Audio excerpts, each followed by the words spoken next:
Somebody said me too. In fact, I'm more depressed than you. So I asked my old man what I should do, but he had no clue. He told me, son, I wish I knew.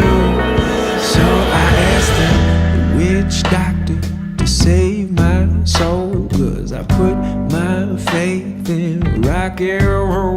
But the more that I play, the deeper I fall into that rabbit hole. Got the witch doctor under my skin. You would not guess what a state I'm in. 'Cause the more that I play, the deeper I fall into that rabbit hole.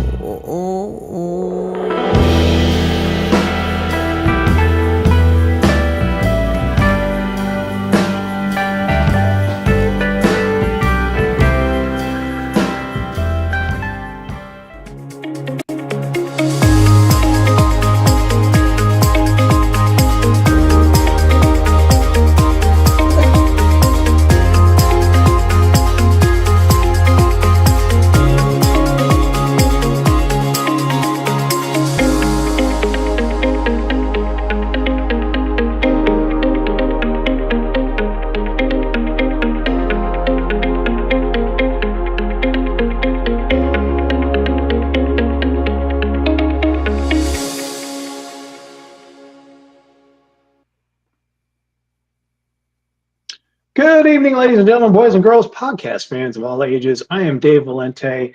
Thank you for joining us on the Political Deep Dive. Joining us tonight from Pennsylvania, Joe Slosky. Joe, how you doing, sir?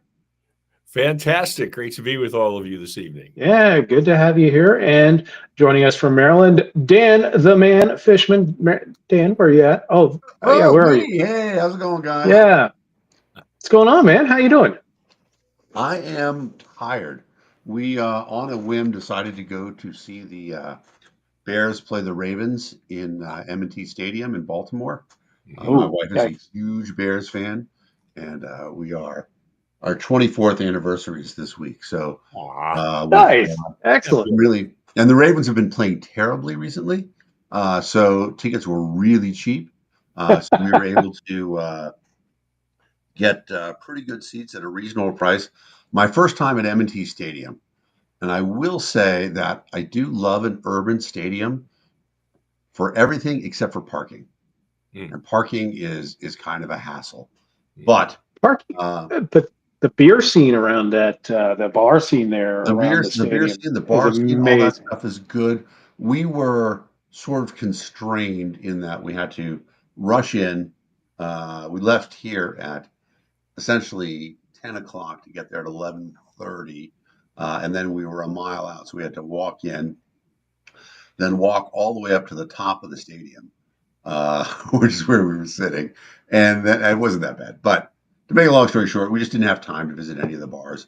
But next time, I think I would, if I were doing it again, I probably would stay at the hotel. There's a hotel only 3 blocks away. I would stay there overnight, walk in, visit the bars, etc. But we're still in the chicken stage too, so we get a little nervous if we're not home for the chickens. Anyway, that's what I did today. So I'm tired. If I nod off, it's probably because of something David said rather than anything else. Because I intend to be glued to the screen to hear about this exciting candidate that we have on with us. Yeah. So our guest tonight is Isabelle Harman. Thank you for joining us tonight. You are a candidate, an independent candidate, ballot qualified in Pennsylvania's 10th Congressional District. And you're running now. I've heard that you're part of the Reform Party, the Forward Party. Forward. I am affiliated with the Forward Party. Okay, and I'm running as an independent. Yeah. So tell you're ballot qualified, so you are going to be in the 2026 election. You're going to appear on everyone's ballots there in the Pennsylvania 10th Congressional District. Talk about what is the 10th Congressional District? What are like the big cities and towns within that in that district? Sure, but let me make one correction, we're not ballot qualified yet. We have to go Oh, okay. through the petition process after the two major parties go through their process, then we can begin. So that'll be You about can't March. start until afterwards? We can't start until after. How not many as an signatures do independent. you need? At this point, we're thinking about the minimum 2,500, but since we Wow. know we'll be challenged, our goal is 7,000 to 8,000. And when do you have to have them by? They all have to be turned in by August 1st of next year. Oh, okay. And you can start gathering. When what is the start date for your gathering? It'll be well, we're waiting to hear the date Okay. for when the petition period starts for the two major parties. And then it's the day after their deadline, we can start collecting signatures. Interesting.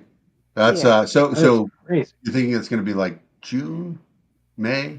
No, it'll start March. Should start in March. March at the So latest. Y'all are able to petition during the primary, like when the primary is running. Because I know that's where a lot of Pennsylvania petitions are signed, is during that primary day. Because you got one, they're registered voters walking up to the poll. They're living in that district. It's very easy to get a lot of signatures that day. So, but yeah, talk a little bit about that process. The idea that it's a lot of the things that we seem being former libertarians, the hoops and everything that you have to jump just to get on the ballot, that being Democrat or Republican, you just don't see.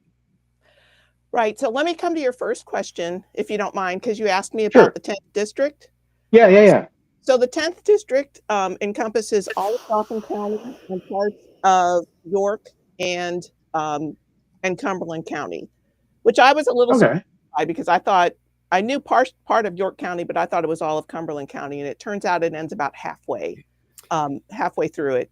So we have essentially several good cities, but the three that most people would probably think of is York City, Harrisburg, which is the state capital, and then of course Hershey.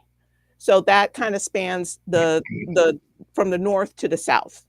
And then everything in between. We have our demographic is very diverse. We have the cities, we have rural areas, we have suburbs. So when we're going out to talk to people, we're talking to people from all walks of life. Now, who's your incumbent right now? Who are you running against, Isabelle? Scott Perry. Okay, go get him. Go get him. Thanks. That's what we're trying to do. So talk about what are your let's say your three biggest issues when it comes to running for office in your district. What is the concern of your district? Oh, the concern of the district, or the concern as a candidate, an independent candidate? Well, yeah. What as you're campaigning, what are you hearing from the voters that are the big issues for them? I would say right now the biggest issue is healthcare. I'm hearing a lot about healthcare from people. We have a big farming population in our district, so there's a concern for the farmers to get the subsidies that they're looking for, and to not just have not just what they're expecting, but having a plan for longevity to be able to sustain their business.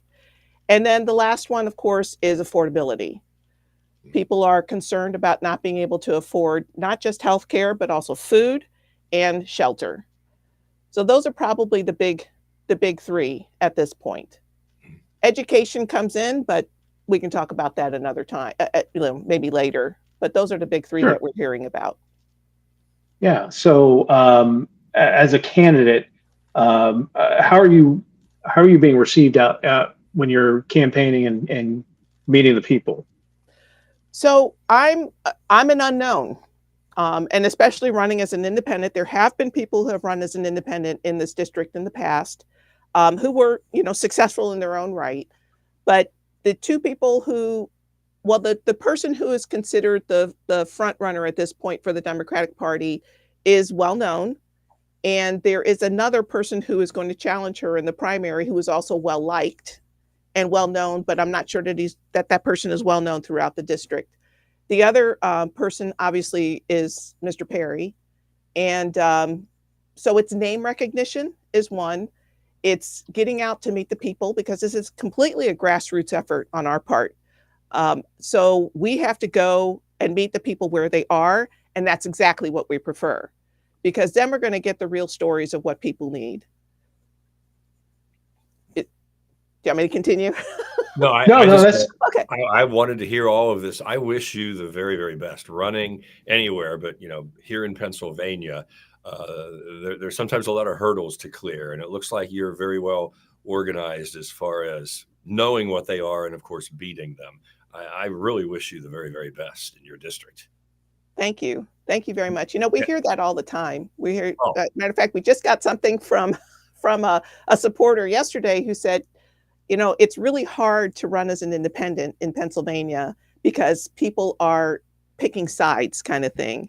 Oh. And, right or left, that type of discussion. Well, my response to that is, well, guess what? Now you have a third choice at a minimum. You have three choices. We'll see what other parties are represented on the ballot next year. And I hope there are more. There's the R, the D, and independent and other parties, because that's what we're supposed to have options. Absolutely. So, more options. Good. Have you run for public office before, Isabelle? No, I haven't. Welcome. Wonderful. Thank you. And I chose a pretty significant seat, but I feel this is the best seat for me. Good. We are a military family. We spent over 30 years with the military. I was on active duty for a while. I stepped out to help raise our family, which turned out to be a really good choice because my husband deployed several times post 9/11. And we chose to stay in central Pennsylvania as our place to retire. And now it's an opportunity for me to continue my service. And this is the best way I feel I can do it. It seems the most natural, not just because of what we've done in the past, but a most natural progression in terms of using my skills, my knowledge, my background to be able to bring to DC what the people of central Pennsylvania need, the 10th district. Fantastic. Thank you for your service, you and your husband both. What branch or branches were you in? We were both in the Army. Way to go. Way to go. Yeah.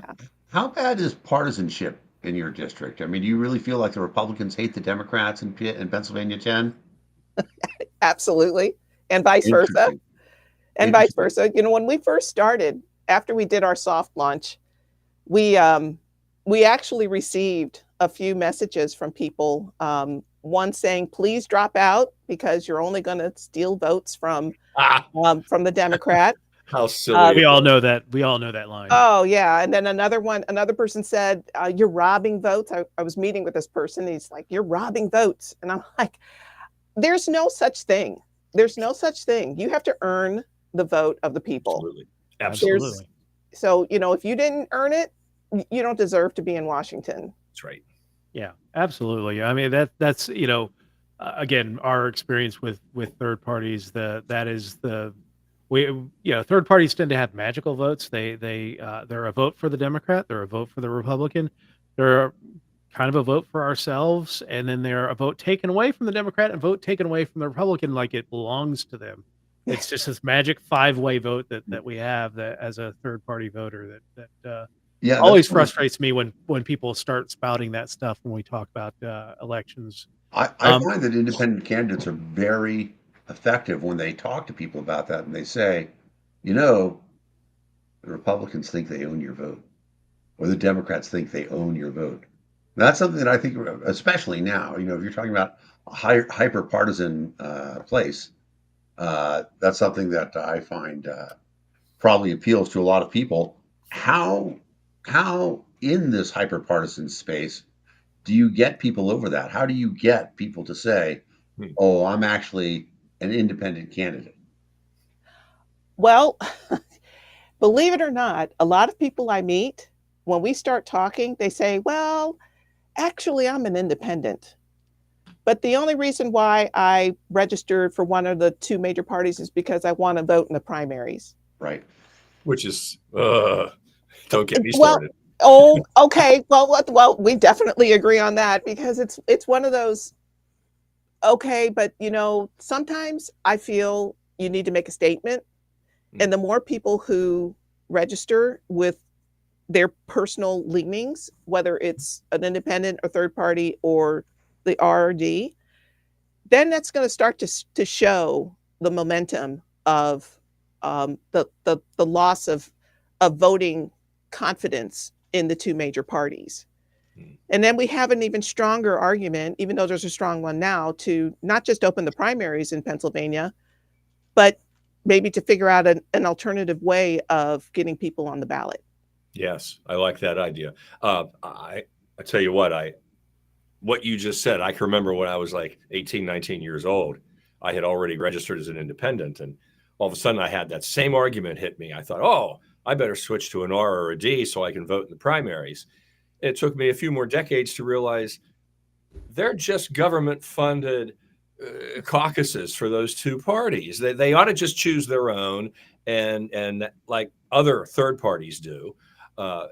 We probably don't even need the primary process. We could do it a lot more efficiently. I agree. And it kind of brings us, if you don't mind, it kind of brings us to the argument for ranked choice voting. Yes. If we did it that way. Absolutely. That would solve so many things. You're right on the money there, Isabelle. So one of the things that I find with a lot of third-party candidates is that on some issues, they're more Republican than the Republicans, and on some issues, they're more Democratic than the Democrats. Do you have any positions that you feel like, oh, I'm doing a better job than the Republicans and Democrats who say they want to protect this issue? I'm not going to say that I'm doing a better job, but I do cross over.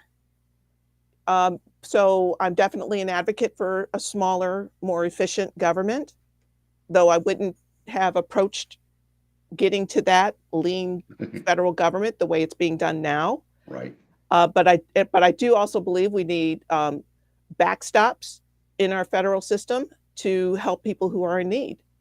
And that's why a lot of the agencies and the agencies that we have are there. A lot of the departments that we have at the federal level are there. They're backstops. They're not for us to lean on and depend on, and for the states to say, oh, we're going to get federal dollars for this, we'll be okay. Well, no, we have to be efficient at the state level also. So I cross over, and a lot, I would say that I am definitely, in the center, if you will, but that also can be defined in different ways. So my primary focus is to do the work of the people and what the people are asking us to do when we go to Congress, and to bring a little more statesmanship, if you will, to the process, so we can have discussions and come up with clear solutions. So, your opponent, the sitting congressman, is Scott Perry. One thing I do like to ask candidates when they're running for office is, why should you replace? What is your case for replacing Scott Perry as the sitting congressman? So first and foremost, everyone I speak to is disappointed with what he's doing. He is not committed to coming and speaking face to face with his constituents. The second thing that I've recognized is what he is bringing to Congress in terms of bills that he's supporting.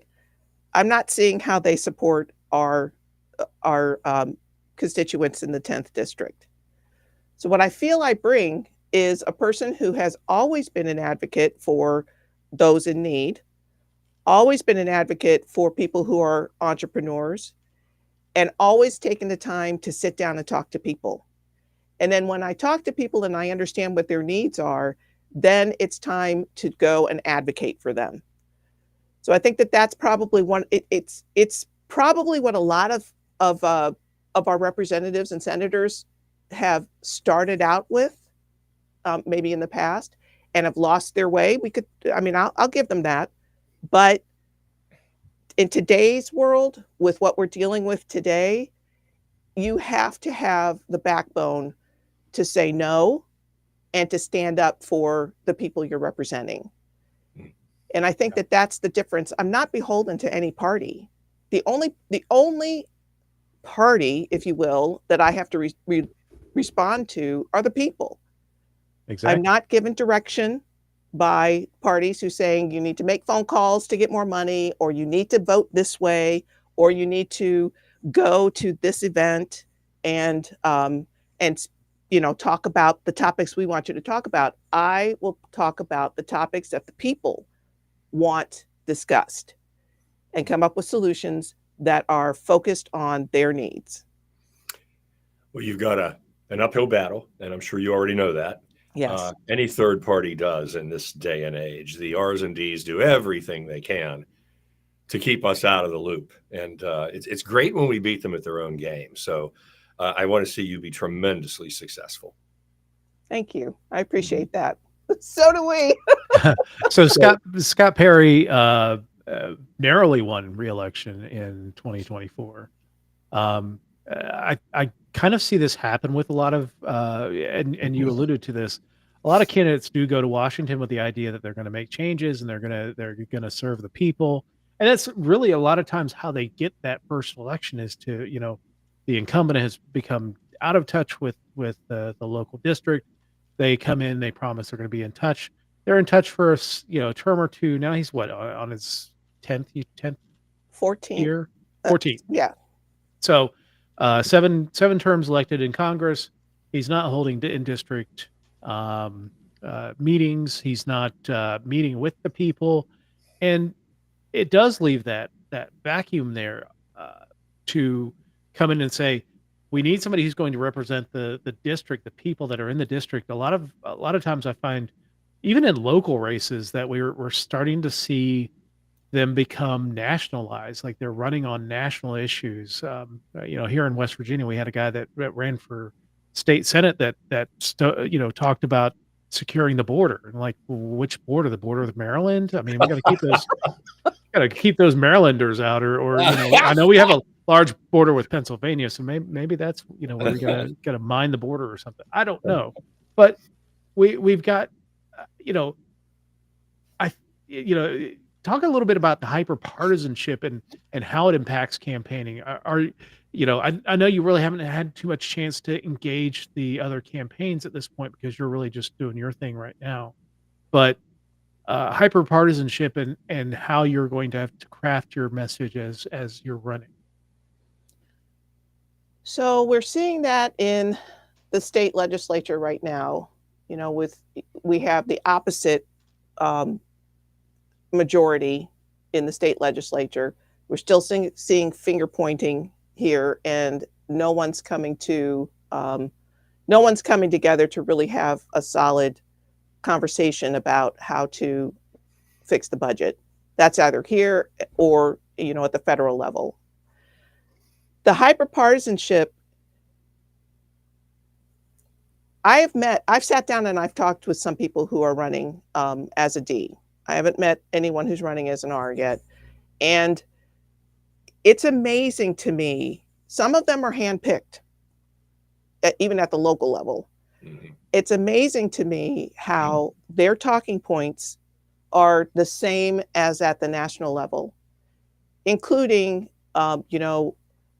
the concept of immigration being an issue, or ICE coming in and taking over our communities. I'm not saying that that's not possible, but there has to be a different way to talk about how to address what is going on in our federal system at this point, and some of the communities that are being affected by the imposition of the federal government. I'm not hearing any solutions. All I'm hearing are parroting points. Nobody's coming up and saying, I think we need to do something different about this. How can we approach affordable housing in a different way at the local level?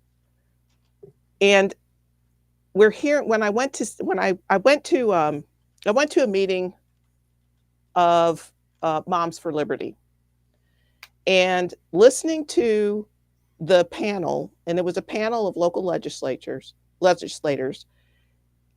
It was all, again, finger pointing.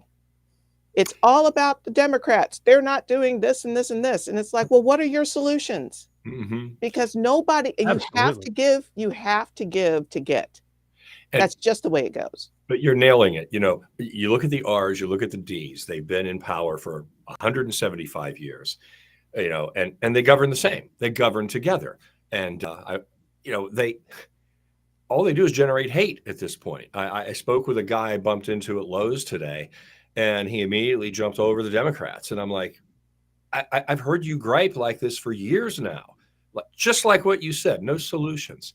And there is a lot of partisanship. How do you feel that rings? Like I'm seeing a lot of election signs popping up now. Of course, we're only a week away, and here in the state, this judge retention issue. You know, vote yes, retain the judge. Vote no. You know, and most people are, I feel, oblivious to the whole issue. What are your thoughts on that and the partisanship around it? Around the judges? Yes. I think it's really difficult. Two things. I think it's really difficult to find out exactly what the judges' records are. Absolutely. And because of that, the public can't be properly informed about who they're voting for. You're nailing it. And the second, I'm sorry, go ahead.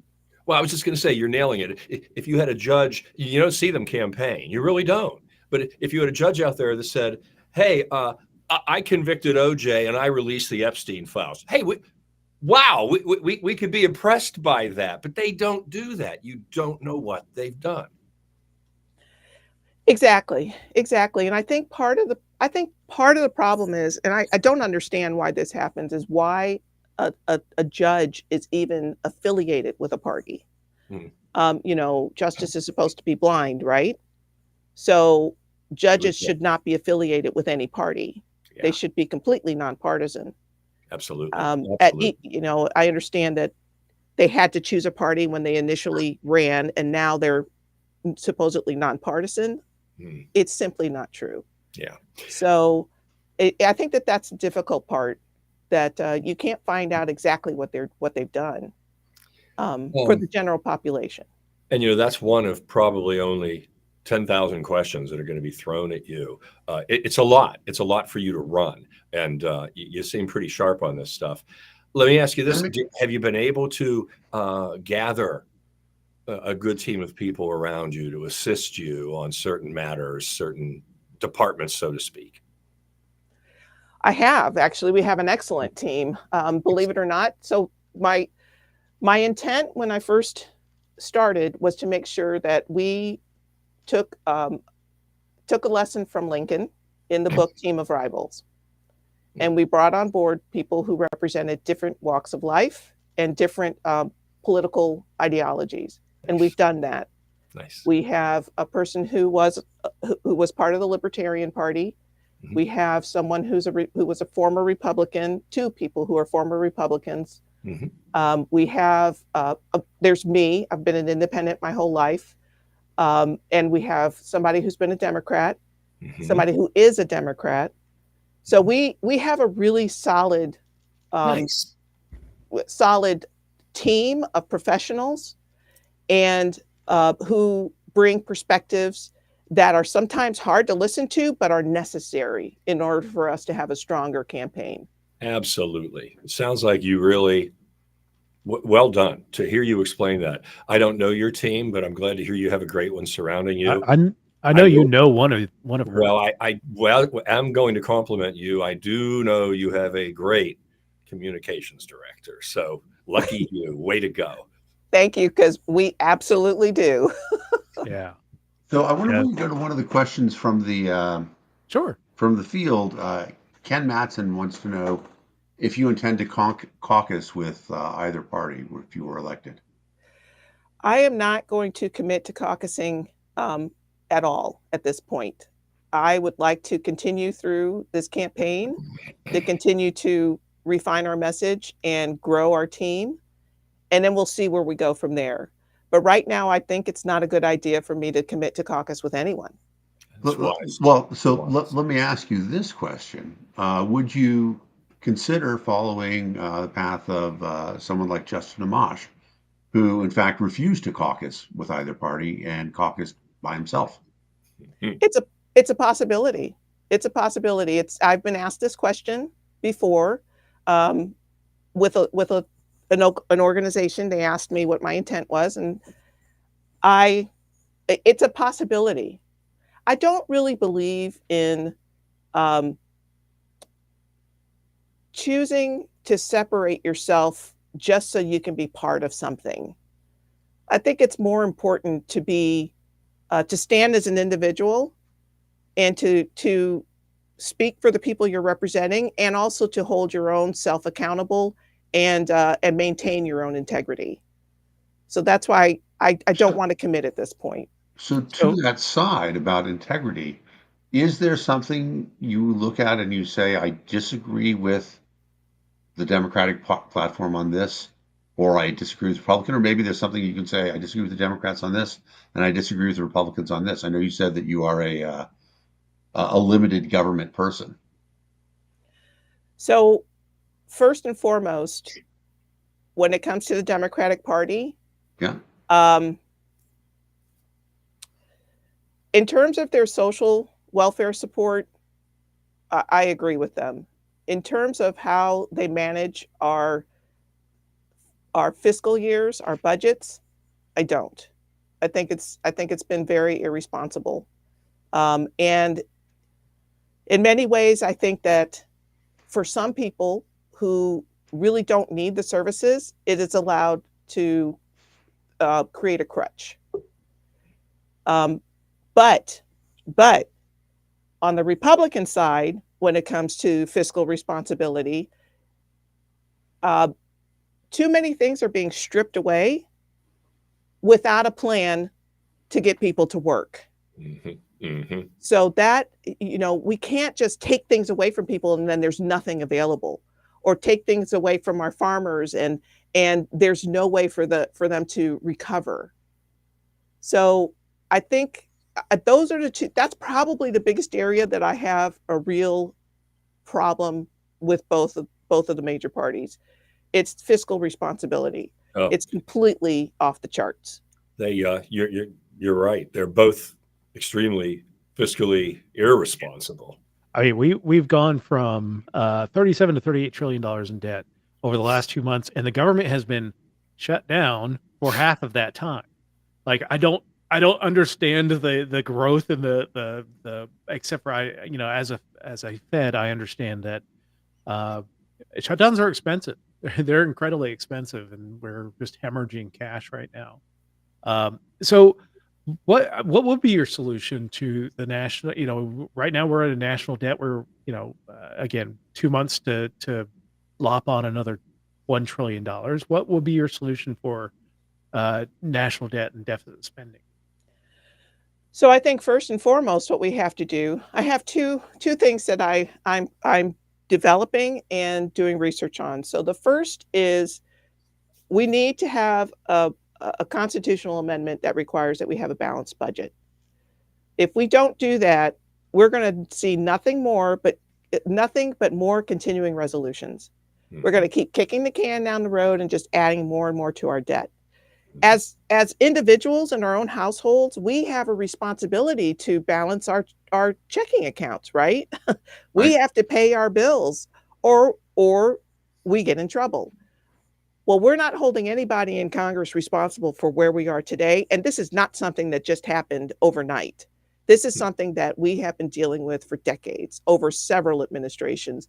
And we've never been able to accept the claim with the Clinton administration that, the claim was that they balanced the budget, but we're still here. Mm-hmm. We're here today. So I think that we need to really have a strong, I know that this discussion has happened in the past, but we need to have a strong discussion about a constitutional amendment that requires a balanced budget. The other thing that I agree that there is a lot of fraud, waste, and abuse in our government. I challenge all of us to reconsider where the fraud, waste, and abuse is coming from and which department in the federal government we should really be starting with. And for me, that's the Department of Defense. Absolutely. I was going to say, I can't believe you saw fraud in the waste in the Army. What? It's a pretty big piece of the pie. So yes, most definitely. But for some reason, we're not willing to really tackle that issue and talk about it. Why? It's almost become like a third rail of American politics in that, we went through the whole thing with Vietnam and people really treated veterans and military people poorly during the Vietnam experience. And I think we overcompensated as we got towards the Gulf War and even the second Gulf War in Afghanistan. That defense spending has really become like a third rail of American politics. You start talking about it. Not only do you start talking about BRAC commissions, and every congressman and senator starts getting nervous, but just the very, very thought of not giving our warfighters exactly what they need, even though they got like 85 of what they need and probably 143 of what they don't need. But we still continue to funnel money to right. And there the are Department of Defense. plenty examples of big projects that when they started, they seemed like they were good ideas, and the time eclipsed them before they were finished. But nobody wants to address saying, hey, maybe we could stop spending money on these bi-wing airplanes or, the tanks. Cavalry. Right. The tanks that we've been making with the big glass windows in them. Those could go away now. Stuff like that. So in that space, it's interesting because you talk about a balanced budget, you talk about the Clinton era, and I'll just say, and I talk about this a lot, it really was George Bush and Pago who balanced the budget. They wrote the law that Clinton then had to follow, which required the balanced budget. And it's a great thing to look at if you're not familiar with the history. Pago essentially said that, I'm not going to try to guess your age, Isabel, but I'm guessing that you might remember when George Bush Sr. said, "Read my lips, no new taxes." Yes. He broke that promise to make a deal with Democrats to pass Pago, where they said, okay, we want you to raise taxes right now, but if you do that, we'll agree that there will be no future spending that we don't put a tax behind. So all future spending will be revenue neutral. It wasn't necessarily a balanced budget, but it said they couldn't spend anything that they didn't have money for. So it was sort of a balanced budget, and that's how they got there. And it's a very interesting way to get there because a constitutional amendment would be awesome to have a balanced budget. I don't know how we get there, just because the efforts of running it through either sort of a convention of the states, which would be sort of hard to do. But convention of the states gets real squirrely really quickly. Right. The problem with it is, and well, that's an interesting thing because it goes to the point of federal government and how much, to a certain extent, and this would be an interesting thing to talk about, how much we do sometimes fear mob rule, and that's why we want representatives to be in office. Have you talk in terms of being a moderate? That must be something that you have thought about a lot, about what happens why it's bad when the Republicans have a majority and why it's bad when the Democrats have a majority. Is that something that other people, when you talk about that, resonates with them? I really have not had that conversation with other people. I will give you my opinion. Yeah. And there's no difference. There hasn't been a difference between those two parties in decades. And I think that that's part of the problem. It's just who's in control, and there's still no progress, even though we get promises of progress and promises that our lives are going to be better and we're going to thrive. And as we're supposed to be seeing now, prices are going to go down. There's no difference until now. The biggest difference that we're seeing now, even though we saw a little bit of glimpses of it in the first Trump administration, the one that we're seeing now is very, I mean, Project 2025, I think I'm almost 3/4 of the way through it. It's a textbook, for one, and it is a very comprehensive plan, as I'm sure you know and your listeners know. And it is being executed in a way that we have never seen a plan be executed before. I think that that's the biggest difference that we're seeing right now in how this country is governed, and that's something that we all need to take seriously. You know, I think Democrats would say, well, wait, we got stuff done. We've got healthcare reform and other things. And I definitely agree with you that they're the same in terms of they always expand government power. But isn't one of the problems that everybody thinks government power should be expanded in the way they think it should be expanded? Except us. We think it should be contracted. If they would just say, we've got to cut spending, we've got to only spend what we take in, we've got to trim all the fat, everything we're talking about, that makes such logical sense. And the R's and the D's miss it every time, every year. Well, I don't think we want to speak for Isabelle here, though, in terms of saying that, you know, the libertarian position is obviously crystal clear, but our position is is I would say mostly unpalatable to the average voter, as proven time and time and again in elections. But you know, it sounds to me like Isabelle really has a chance to win, and given that option, you know, it's a question of how do you wake up the people who know that the emperor has no clothes, but for whatever reason aren't doing anything about it. Now, I'll give you that one, Isabelle. Okay, so I think that people, if you talk to the people who are trying to live their lives, they see it. They see it. What we're not hearing is, you know, on the local news and on the you know, the national news broadcast, they're not talking about the citizen who's walking around just trying to live paycheck to paycheck and keep their life from going under. So I think it's already there. I think people are ready for a change. People see, because this is so extreme, what many people have experienced, that they see that it's not just about this administration. It's about the representatives in the House and the Senate who are not doing their duty. And those who claim that they are, they're not speaking out. Yeah, talk a little bit about I mean, because we can talk for days about what Donald Trump's doing. The Project 2025 tracker has him at 40% overall, or 48% overall progress.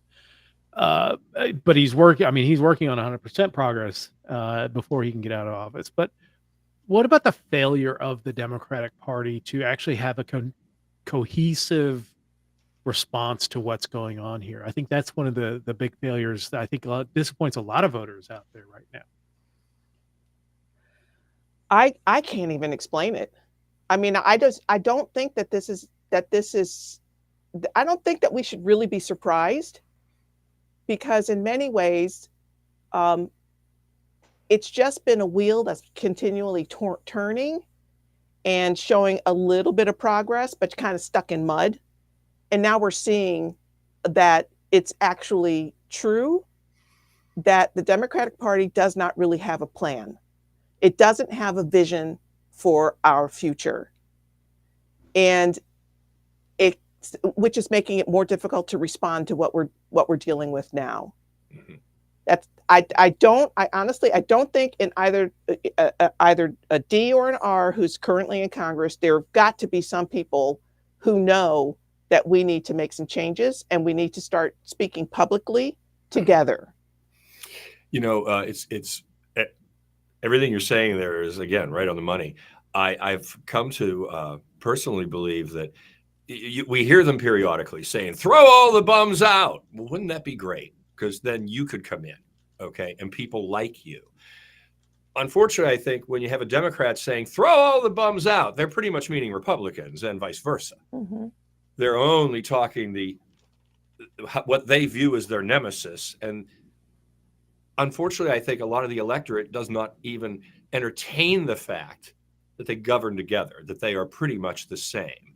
They do a good job playing bad cop, good cop against each other. So it's tough, I think. I think it's tough for a third party. I'm not trying to, take any luster off your campaign at all, but it's tough to get through to people so that they can acknowledge, I do need to do something different this time. And I hope you're able to harness that. I hope you're able to get to the people in your district and let them know not only how the R's and D's are failing them miserably, but that you are that fresh voice, that fresh face that needs to be put into Congress. It's going to be a tough uphill climb, but boy, if you could do it, you'll be a blueprint for races around the country. Well, I first and foremost, thank you for having me on your podcast. I should have said that at the beginning, I suppose. Oh, absolutely. But this is one of the ways that we're going to be able to start asking people to wake up. Yes. And see that there are options out there. And I'm not the only independent running for Congress next year. I'll be sitting on a forum with 5 other independents from other states who will be running for Congress next year. Nice. So it's coming. It's coming. Here's the approach that we have to take, because we have to be realistic. People are comfortable, and in many ways they're going to stay within their comfort zones and vote the way they always have. Mm-hmm. What we need to do is try to figure out a way. What we're working on is to figure out a way to make people uncomfortable, not in a negative way, but in a way that shows them that the power exists within the people of the United States. Mm-hmm. We are the rulers of this country, not the people who are up in Congress. We need to understand that we have agency, and what we say at the local level is where it has to start. What we say at the local level will go up, make its way up the political spectrum, and change will start to begin in Congress. This is not going to happen overnight. Mm-hmm. But if we can bring another voice, whether it's independent, libertarian, Green Party, and really create a wedge mm-hmm. in the political elections next year, to open up the door for either one person to get into Congress or for to prepare people to get into Congress in 2028, we have succeeded. Absolutely. We have definitely succeeded. Now we want to send an independent to Congress, but we understand the realities of this, and we understand that this is an uphill climb.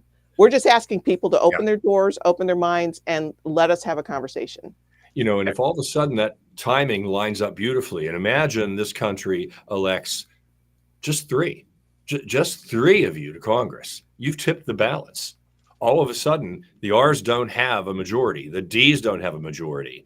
It's these pesky 3 or 4 independents that caucus together or, rub elbows together. All of a sudden, you guys are the thorn in their side, and you've kind of stripped their power from them. Nothing's going to get through without you, but we need to get 2, 3, 4, 5 of you in. Right. Oh, I think one of the messages that I hear a lot, even here in deep red West Virginia, is there is a need for a third way forward. I think there isn't enough trust. Like if you're I've been voting for Republicans for 25 years, and then, it comes up and there's a Republican and a Democrat on the ballot. There is no trust in the Democrat. They don't trust the Democrat at all. So they're not going to, there's no trust for them to put their vote anywhere else. Mm-hmm. And their fear is that when we get to 2026 or even 2028, that we're not going to, we're going to see a dictator from the left come up and do the left version of Project 2025, which would be scary in and of itself. Mhm. But having a third way forward or four-way forward or five-way forward, have, multiple parties, I think, allows people to say, you know what, I don't trust Democrats, but hey, I could move to an independent candidate. I could move to a libertarian or a Green Party or Forward Party or whatever party emerges. I think that's the frustration right now, is that people are so couched in this, one way or the other, and we can't have any other choices. But we're boxing ourselves into a system now that is fundamentally corrupt and fundamentally broken. Yeah, I would say part of the what we need to work towards is lowering the threshold for multiple parties to be represented on the ballot. The threshold, I mean, think about it. I can't start collecting names until after the two major parties have been able to get all of their names. And then I have to get at least double what they get. Yep. Because in many ways, when we're funding our campaign, we have to keep in mind that we could be challenged. And so we have to keep in mind that we might have to hire an attorney. These are things that famously happened in Pennsylvania, right? Correct. Oh, yeah, again and again. Correct. So these are stressors that, because there is no money machine behind independents and third-party candidates, but there is a huge money machine behind Democrats and Republicans, that they can afford to do this. Yeah. And then here we are. We have no viable choices. Sometimes it's choosing the better of the least. I can't remember the phrase. Lesser of two evils. Yes, thank you. Yeah, yeah. So, and we all have heard that many times in our campaign work. It's sad to see how American politics has forced, the concept of lesser of two evils still means you get some form of evil thrust down your throat, or you get the even worse evil because the electorate in your area is more favorable towards that person. Yeah, it's so hard. So let's talk about some other solutions. We talked about the budget. We've talked about the Department of Defense. One of your key things is agriculture. What are your ideas on agriculture? So I believe that our farmers are the backbone of our country. As many people say, if we don't have food, we don't eat. If we have limited food, we have more food deserts. If we don't ensure that our farmers are given what they need to be able to serve our communities, and that's not just the big farmers. These are small farms also, and probably the more significant of the two in many ways, because smaller farms are the ones who help us to get local food at our farmers markets. Yep, absolutely. So what I would like to see happen first and foremost is help to get farmers out of debt, out of revolving debt, and not see farmers who feel they need to sell portions of their land. In this area, in this district, we're seeing a lot of warehousing that's up. I just saw a warehouse on my way down to York, 107,000 square feet or something like that for lease. Oh, yeah. I mean, we really have to start talking about this, because it's affecting not only our farmers, but it's affecting our infrastructure. So I think it's really important for us to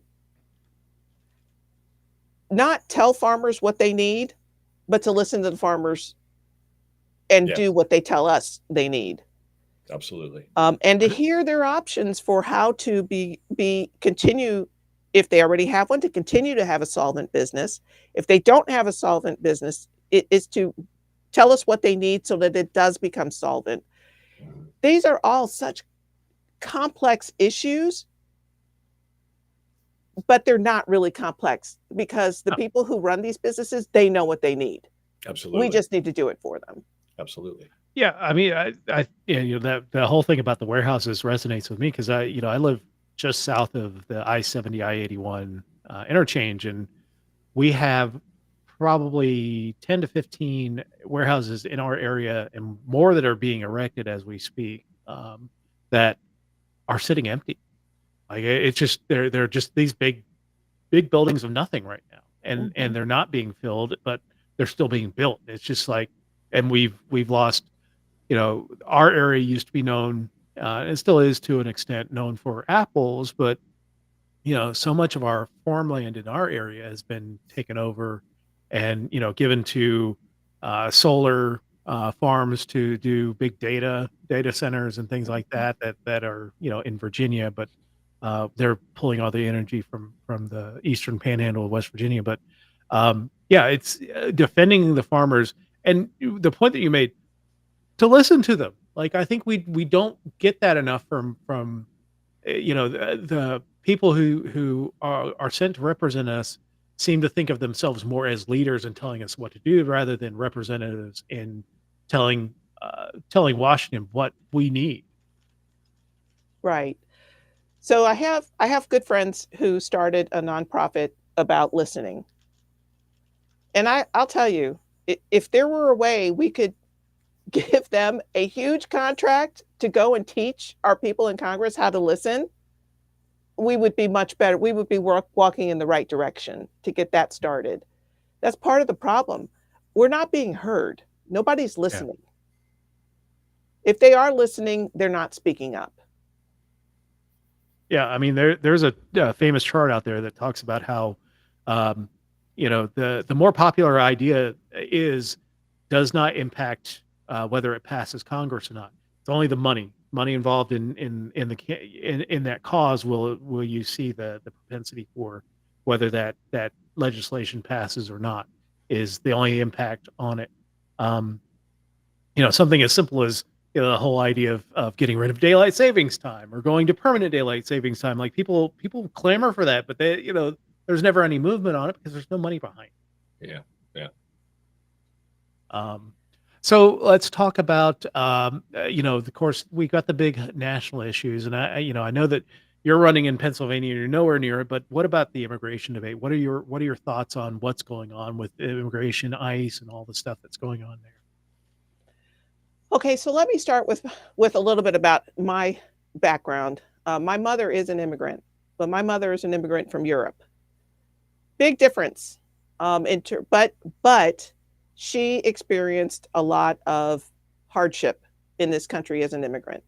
So I have a very sympathetic heart for people who are trying to make their lives better, who are coming into this country, and get scrutinized and badgered in some ways. So I do have a very, very soft heart for people who are trying to come here. However, what I think we need to take a step back on immigration and really think about where the problems lie. I get it. We've talked a lot about the southern border, building this wall and all of this stuff, shutting it down or whatever the latest conversation could be. But illegal immigration is not only coming from the southern border. It's coming in through our ports. It's coming in through the Canadian border. It's coming in through, coming up through from the Caribbean up. People overstaying their visas. People overstaying student visas and work visas and Exactly. So when I lived in Georgia, I was volunteering with the homeless authority there. And there was a Canadian gentleman who was seeking help, and they looked at his passport, and he had overstayed his visa. And I said, you've got to report it. He's here illegally. You have to report it. So there are several people in this country who are overstaying their visa. They're coming in illegally in different ways from all of our borders. I think it's really important that we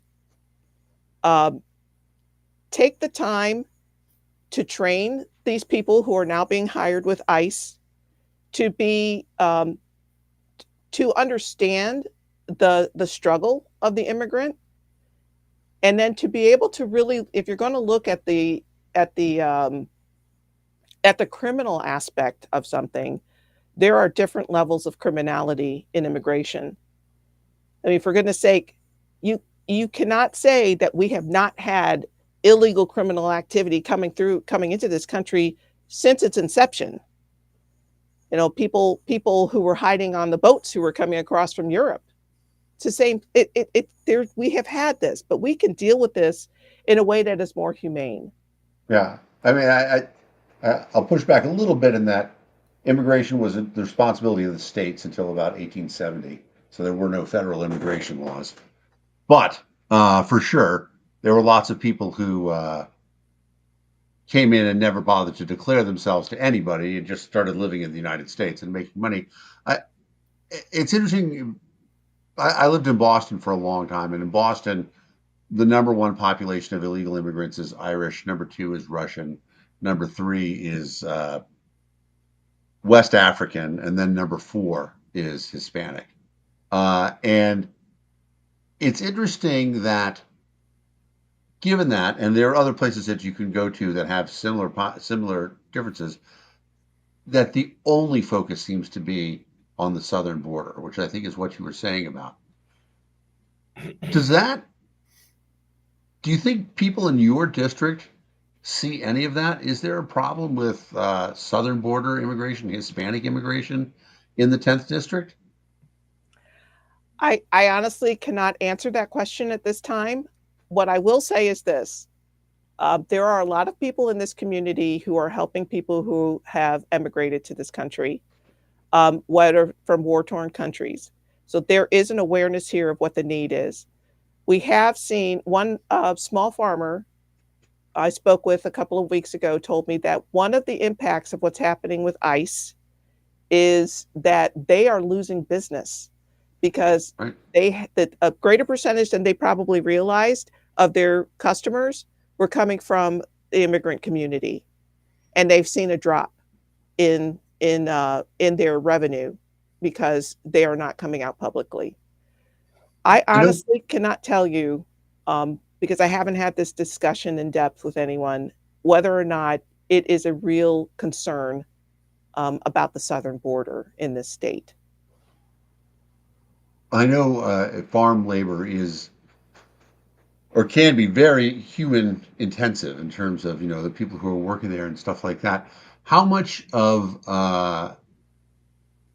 you following what's happening with tariffs and the impact on American farmers? And are there farmers in your district who are being impacted by tariffs right now? Again, that's not a conversation that I've had yet. It's not. The most recent conversation I had about the impact of the tariffs was about 3 months ago with a cattle farmer who imports feed for her cattle. And she was anticipating, it hadn't happened yet, but she was anticipating an increase in feed cost for her cattle. So she would explain to me what other farmers were experiencing, but it's secondhand information. I can't speak to it right now. I do think that the beef farmers in particular, I wasn't aware there was a lot of beef in Pennsylvania, but I guess if there's beef here in Maryland, you guys have the same thing in Pennsylvania right over the border. That Trump just relaxed the tariffs to allow a lot more foreign beef to be imported into the country right after he's been sabotaging American beef farmers by impacting with all the other things with tariffs. So it's going to be. I think it's going to be very interesting, and especially you In the rural. representing a lot of rural districts or rural people. It's going to be. I think that's going to be a big topic for you guys. Yeah, I mean, in general, what are your feelings on the tariffs that we've seen, or tariffs in general? Well, when I go to the grocery store, it's just me and my husband, and we leave with 2 bags of food that cost $100 now. I think I'm feeling what everybody's feeling. What the heck? Rather say some other expletives, but this is okay. You can do it here. Yeah. But as a candidate, let me advise you: don't do that. Don't do that. I won't. I won't. So, but, Joe, why don't you swear for her? No, she's too sweet. I am not going to say a fucking word. No, I'm not. I wanted to interrupt here and compliment you. Too often I remember people will ask a candidate a question, and sometimes the candidate feels this weird need to be able to have an answer for everything. And we can't have an answer for everything. It's just not possible. Yeah, and exactly. 2, maybe 3 times already in this past hour, you have been very honest and genuine, saying, I'm not sure, but let me get back to you, or I can't address that right at this moment. Let me just say, I think voters appreciate that. I think it's refreshing and honest. When they hear it, they're like, oh, she's real, rather than, somebody bloviating an answer for every stinking question. And you can tell they don't know what they're talking about. So hats off to you on that. Appreciate that. Thank you. I appreciate that. So yeah, continue on tariffs, and I mean, you feel it at the grocery store. We're feeling it, pretty much everywhere right now. Right. So I think one of the biggest areas, I would say. So one of our family members needs to get a new car. They're hoping to get one next year, and now we're being told that the median price for a car is $50,000 or something ridiculous like that. Crazy. Well, there's no way that they can afford it. Yeah. Because they have a family that they're trying to raise, and I don't even know if they'll be able to afford a used car, to be honest, because there's going to be such a high demand for used cars. Yeah. So that's another way that we're seeing the effects of tariffs. It's, I think it's really interesting that one person in our government has the ability to just decide we're going to raise tariffs on, so and so and so and so, whatever country. Yeah, absolutely. It's an interesting question, right? Because where are the responsible people in Congress who should be standing up and saying, no, you cannot do this. Instead, we've got people just rolling over and saying it's okay. But then I come back to, this is part of a bigger plan. This is part of a bigger plan that we have got to become aware of. Yeah. Yes. This is not just about making people suffer more than they are. This is about fundamentally changing our government and our country. Mm-hmm. It's coming. And they're trying to do it from the inside. It's sad, isn't it? Yes. I'll tell you that, when Trump got elected last year, I looked at my wife and I said, we got to buy, we were looking at getting a new car. I said, we got to buy it now. We bought it in November. It's a Chevy Equinox, fairly loaded, has the nice little all view camera and everything on that thing. $36,000, which was more than we've ever spent on a car before, but it was, an investment. But the thing is, that car now is probably double that because of all the tariffs. And you're like, well, that's just Chevy. Chevy shouldn't know. Chevy relies on parts from Mexico. They rely on parts from Canada. They rely on parts from all over the world, Japan and China, and every computer module. Every computer module is coming from China or Taiwan. Mm-hmm. I mean, our economy is globally connected. and the whole idea of tariffs is just not only cutting off our nose, but cutting off our entire face to spite our head, I guess, in spite of our head, essentially is what we're seeing here. So we got a few more minutes before we do the quiz. Talk about where you are, how do people reach out to you? I've got your website down at the bottom. How people can get in touch with you, how people who are in the 10th district, whether they're watching now or watching later, how they can get in contact with you and what you need. Sure. So let me thank you again for this opportunity. I really, really appreciate it, especially running as an independent. Definitely go to the website. You will be able to message us on the site, send us an email through the site. You can also follow us on Facebook. They're all the same, Isabelle Harman 2026 on Facebook and Instagram. And our communications director, I think, has us on TikTok also now. I'm not sure if that has been started yet. Also, please go on the website and volunteer. We need to have a very rigorous volunteer corps, because we're going to need you next year to be able to get our petitions done. And if you can, we're looking for small dollar donations. Please donate to help our campaign continue to thrive and grow. But we're a grassroots organization, and we are determined to make this work. And we can't do it without you. And it's not just about raising money.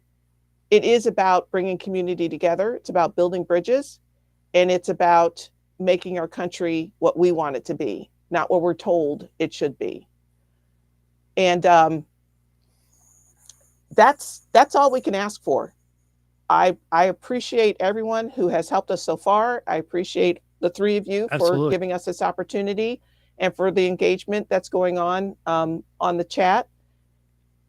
Any question you have for us, please send it and we'll answer. We will answer. I completely appreciate you. There's one more issue that I don't really know completely the lay of the land in Pennsylvania. We've seen in other states that might impact your race.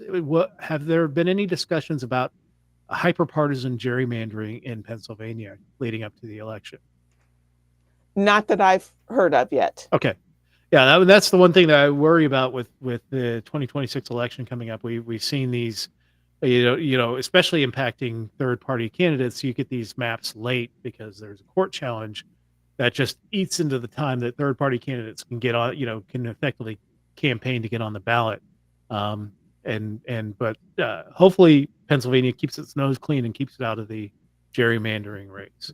But yeah, thank you so much for joining us tonight. We do, at the end of the show, we do our review of the weekly news on the CNN News Quiz. Would you like to join us in doing that? Sure. Awesome.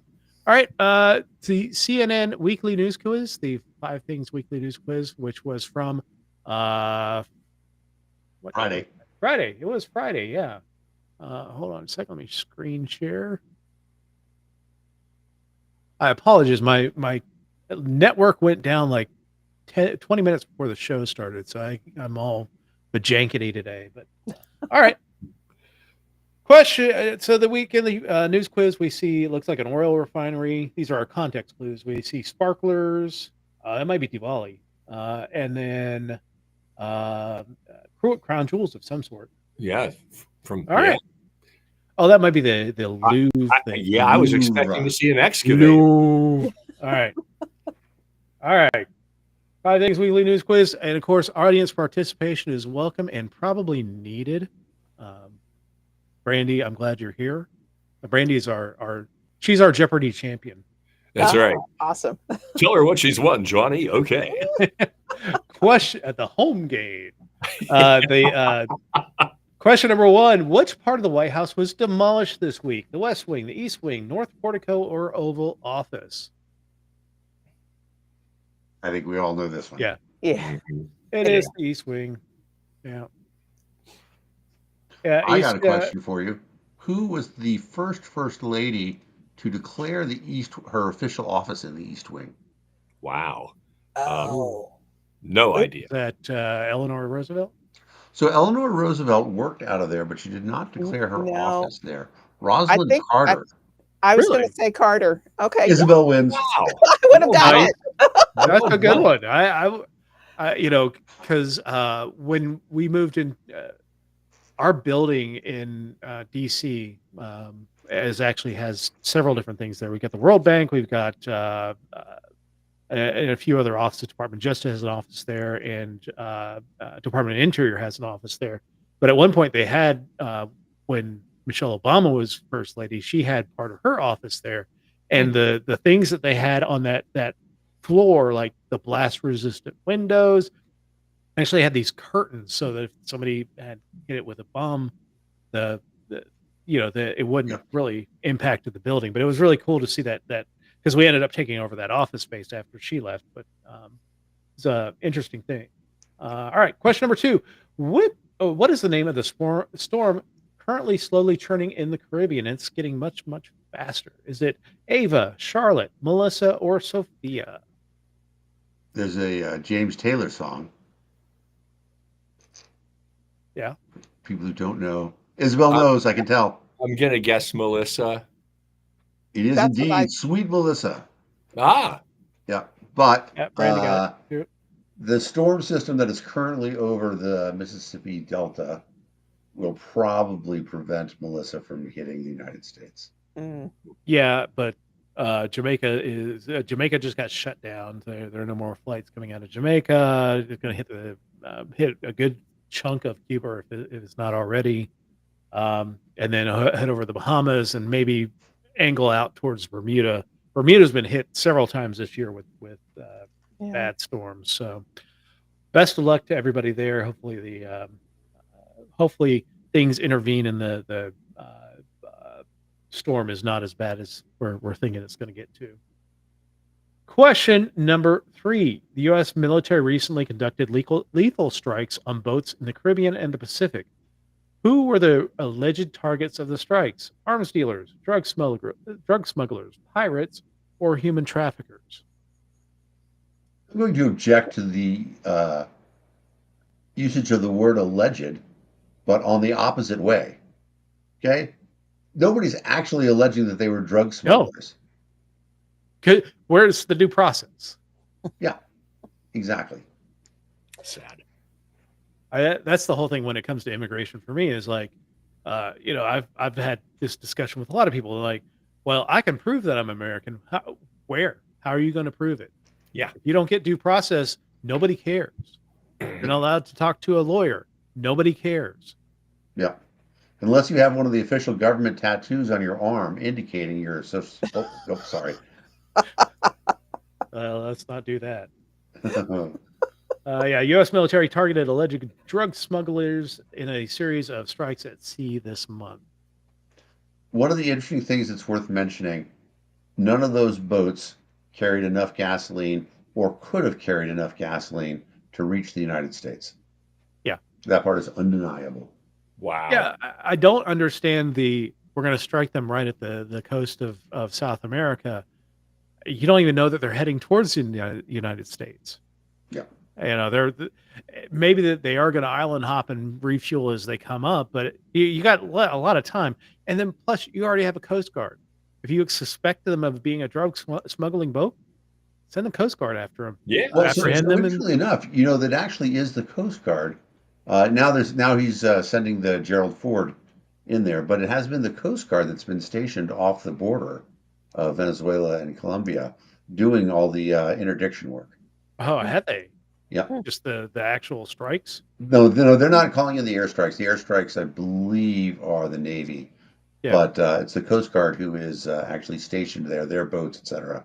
And, the Coast Guard does do a lot of foreign deployments. A lot of people aren't aware, but when ships are, for example, in Desert Storm, stuff like that, the Coast Guard comes over. And I know this because I'm very involved with the Coast Guard Dolphin Training Program, where they train the dolphins to do ship security in the harbor. No, it's good. It's 100% true.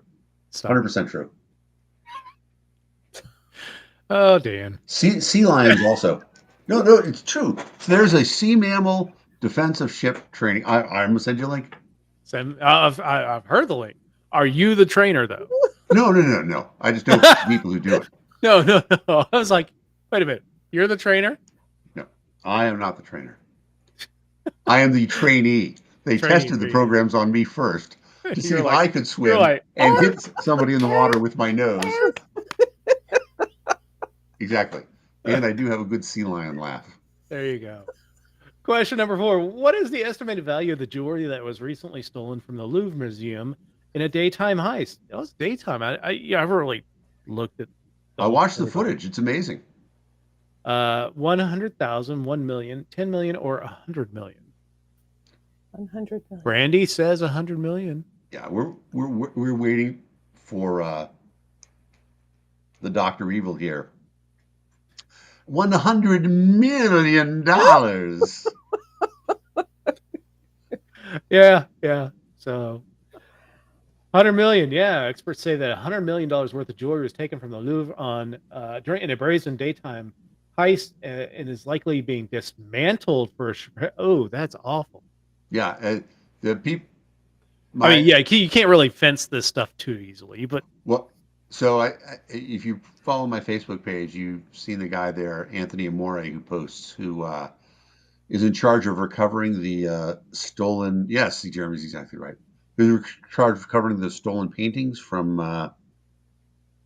the Isabel Stewart Gardner Museum, and just published a book, The Man Who Stole Rembrandt. He's an authority on art theft, and he speculated. He's like, those would have been chopped up within 24 hours of them being stolen. It's like those cars that get stolen. My friend had a Alan Sir Jr. Camaro stolen from Las Cruces, New Mexico, and when they called the cops were like, "It's in Juarez, and it's probably been chopped up already." Like, just within an hour. It's because you're only like 50 miles from the Mexican border. You know what the difference is between a Camaro and a porcupine? One has quills. A porcupine has pricks on the outside. Question. Oh, Dan. Question number 5. Which country announced its first confirmed finding of mosquitoes in the wild? Iceland, Norway, Qatar, or Saudi Arabia? I know this. Yep. Isabel's right. Iceland? Yeah, yep. Iceland. You know what? I wanted to move to Iceland. That just kind of killed it right there for me. I have to go to Svalbard, I guess. Yep. Mosquitoes are found almost everywhere in the world except for Antarctica and until recently, Iceland, due to its extreme cold. I mean, I would say that mosquito season is probably relatively short there. Have you been following are you following the Svalbard podcast on YouTube? That woman? No, but I mean, I've watched several videos on YouTube of Svalbard. Yeah. There's a woman who lives there and posts once or twice a week. It's pretty amazing. I would like to do. I mean, like, it's a place that you can't leave the confines of the city without a gun because polar bears. Polar bears will eat you and not even think twice about it. So yeah. I mean, we can talk about that on another show. The gun that is involved to defend yourself against a polar bear is not the handgun that most people are thinking is going to make a difference. No, you're not lugging a 22 out into the wilderness. You're lugging a pretty substantial rifle. Yeah, or a big shotgun. Yeah. Question number 6. Which holiday known as the Festival of Lights was celebrated this week? I talked about this a moment ago. We had a day off in my company for it. Nice. Holi, Diwali, Oban, or Ramadan, and it is Diwali. Diwali. Yep, half my company is based in the Bangalore area, and so we figured we'd just take the day off. Yeah, since we had also taken off Rosh Hashanah and Yom Kippur. Cool. Yeah, awesome. I mean, I lived in a large Indian expat community in Atlanta, North Atlanta, and always loved the festivals, whether Yeah. it's the one with all the colors and I can't remember what Yeah. that one's called, but yeah, they know how to throw a party. Just no two ways about that. Question number 7: which country was sanctioned by the Trump administration this week due to an ongoing war? China, Russia, North Korea, or Syria? Yeah. We know it's Russia, but I do want to just say China. China. China. China. Yeah. Yeah. Trump administration imposed sanctions on Russia's 2 largest oil companies, as it called Moscow to agree to an immediate ceasefire in the war with Ukraine. Yeah. It is pretty crazy that Putin won't even agree to a ceasefire. Right? I mean, we know where he is, but this is a it would benefit him to exactly ceasefire for a little bit of time because he's just hemorrhaging troops. right. Like just the human cost alone of the Ukraine war on Russia and several other states that have sent troops there is astronomical. Like it would allow him to replenish some supplies, Yeah. drones, whatever. I mean, Because you're right. It really is a meat grinder, and I mean that is obviously how Russia has won all of their other wars, is just through battles of attrition. and But honestly, take the break now because you know that in 2 months it's the land is now frozen and you can start moving tanks over all over Ukraine. yeah, Yeah, it behooves Putin to take a step back, but he's got this really weird murder death cult going on. it's crazy. It's crazy, and it's crazy that we are hesitant at all about saying, you know what, we don't think bullies should be allowed to invade your house. We think that if bullies do invade your house, you should be allowed to shoot them. Yeah, exactly. Question number 8: which company's cloud service went down for several hours on Monday, causing a major internet outage and causing Elizabeth Warren to lose her mind? I was not aware. What did Elizabeth Warren do? She was like calling for the breakup of Amazon. Spoiler. Like said something about being a illegal cartel, and it's like, well, no, Amazon just has the largest cloud service. Like, yeah, and the whole internet didn't go down. yeah, just the Amazon stuff. Exactly. Well, not even just the Amazon stuff. I can go speak Well, to I this mean, a little bit. whatever's using AWS. Well, no, it's not even that. It's only if you had a single geographic location hosting. So if you were only hosted in the Eastern United States, then you went down. But for example, Real Report, my company, is hosted in both the Eastern and the Western United States. So we didn't go down. There you go. Right on. But it's significantly cheaper to pick one location and only host there. Yeah. I'm sure a lot of companies are rethinking that Exactly. Yep. that decision. Question number 9: which country elected its first female prime minister this week? Finland, New Zealand, Japan, or Denmark? I know this one. I know this one. Isabelle knows it. Japan. I'm going to guess Japan. It is Japan. It is Yeah, Japan. because Finland and New Zealand and Denmark have all had female prime ministers. Staunch conservative Sane Takaichi was elected Japan's first female prime minister. So the current emperor's wife is a graduate of Harvard, and she have some very interesting conversations about what was involved in her being willing to do that. Because previously, and in Japanese society, there's still a lot of formal misogyny. Oh, yeah. She's expected to walk 3 steps behind her husband every time they go somewhere. They're not allowed to walk side by side, and just a whole bunch of other crap. I am very hopeful that the new prime minister will say enough of this bullshit. Or at least the next emperor. The emperor can do that. You just say, hey, you know what? Step next.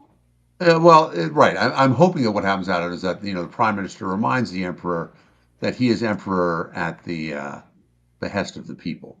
Yeah, that's true.